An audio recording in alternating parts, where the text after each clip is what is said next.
हरिओम। जय श्री राम। आप सभी पर भगवान श्री हरि की अपार कृपा बनी रहे। आइए हम सभी श्रवण करें पुत्रदा एकादशी, जो श्रावण मास के शुक्ल पक्ष में आती है, जिसके व्रत को करने से सभी मनोकामनाएं पूर्ण होती हैं, संतान की प्राप्ति और साथ ही संतान की रक्षा भी होती है। एक बार की बात है कि भगवान श्री कृष्ण से युधिष्ठिर पूछने लगे कि हे प्रभु, श्रावण शुक्ल पक्ष की एकादशी का क्या नाम है और इसका व्रत विधि महात्मा में कृपा करके कहिए। भगवान श्री कृष्ण कहने लगे कि हे महात्मन, इस एकादशी का नाम पुत्रदा है। अब आप इसे शांति पूर्वक सुने, जिसके श्रवण कर लेने मात्र से वाजपेय यज्ञ का फल मिलता है। द्वापर युग के प्रारंभ की बात है। महिष्मती नाम की नगरी थी। वहाँ पर राजा राज्य करता था, जिसका नाम था महीजित। लेकिन सभी सुख होने के बाद भी उसके जीवन में संतान न होने से वो बहुत ही दुखी था।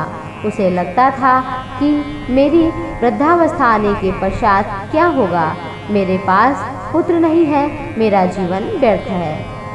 एक दिन की बात है, उसने सभी प्रजाजनों को बुलाया और कहा कि मेरा कौन से पाप कर्म का ये फल है कि मुझे संतान की प्राप्ति नहीं हुई। ना तो मैंने अन्याय से धन इकट्ठा किया, ना किसी को सताया, ना ब्राह्मण देवता का धन छीना, ना अपराध से कमाई की, ना मैंने किसी का धन लिया। प्रजा को पुत्र के समान मैंने रखा।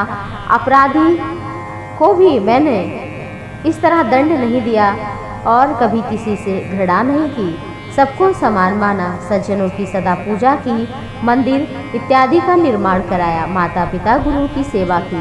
अच्छे विचार रखे, फिर भी ये दुख मुझे मिल रहा है, इसका क्या कारण है।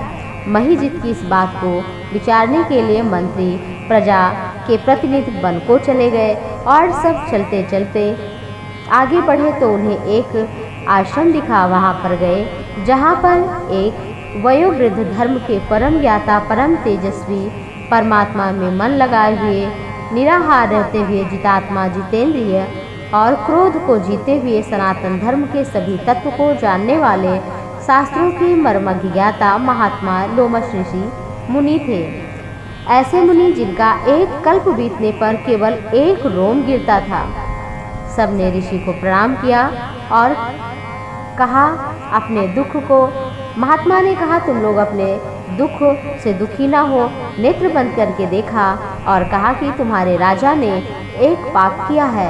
एक दिन की पूर्व जन्म की बात है कि वो वैश्य था, बहुत निर्धन था, नाना प्रकार के संकट थे उसके जीवन में। वो दूसरे नगर को जाता था और वहाँ पर व्यवसाय करता था, लेकिन बहुत प्यासा था। उस दिन द्वादशी तिथि थी, एकादशी को भोजन नहीं मिला था। द्वादशी को वो एक सरोवर के किनारे पर गया जल पीने के लिए। वहाँ एक गाय जल पी रही थी, उसको हटाकर उसने खुद ही जल को पी लिया। उस दिन ज्येष्ठ मास के शुक्ल पक्ष की द्वादशी तिथि थी, मध्याह्न काल का समय था। तो हे प्रजाजनों, उसी पाप के कारण राजा को पुत्र नहीं हुआ और पुण्य एकादशी व्रत के प्रभाव से राजा हुआ। पाप कर्म के कारण उसे संतान नहीं हुई। उसने गाय को जल पीने से रोका। तो प्रजाजनों ने कहा कि हे मुनि श्रेष्ठ, हम क्या करें। लोमस मुनि ने कहा, श्रावण शुक्ल पक्ष की एकादशी को, जिसे पुत्रदा एकादशी कहते हैं, तुम सब मिलकर व्रत करो, जागरण करो, विधि विधान से भगवान की आरती पूजा वंदना करो, ब्रह्मचर्य का पालन करो, व्रत रखो, जिसके करने से राजा को पुत्र होगा। अपना सभी पुण्य तुम लोग राजा को सौंप देना। राजा भी इस व्रत को करें और इसके पश्चात फिर गर्भवती अवश्य होंगी रानी, उन्हें एक सुंदर पुत्र भी होगा। और ऐसा ही किया।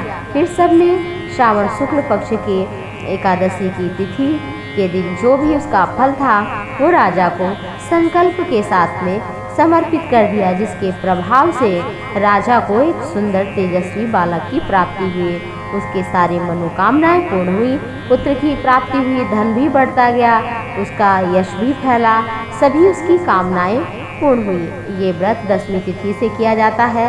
दशमी तिथि को रात्रि से वैसे भोजन नहीं करना चाहिए, लेकिन ऐसा ना कर पाए तो रात्रि को चावल ना खाएं। एकादशी को निराहार रहें। निराहार न रह पाएँ तो फल इत्यादि खा करके व्रत करें। मांस मदिरा इत्यादि का 3 दिनों तक कोई घर में या खुद सेवन नहीं करना चाहिए। साथ में लहसुन, प्याज, मसूर इत्यादि, चना, कोदो नहीं खाना चाहिए।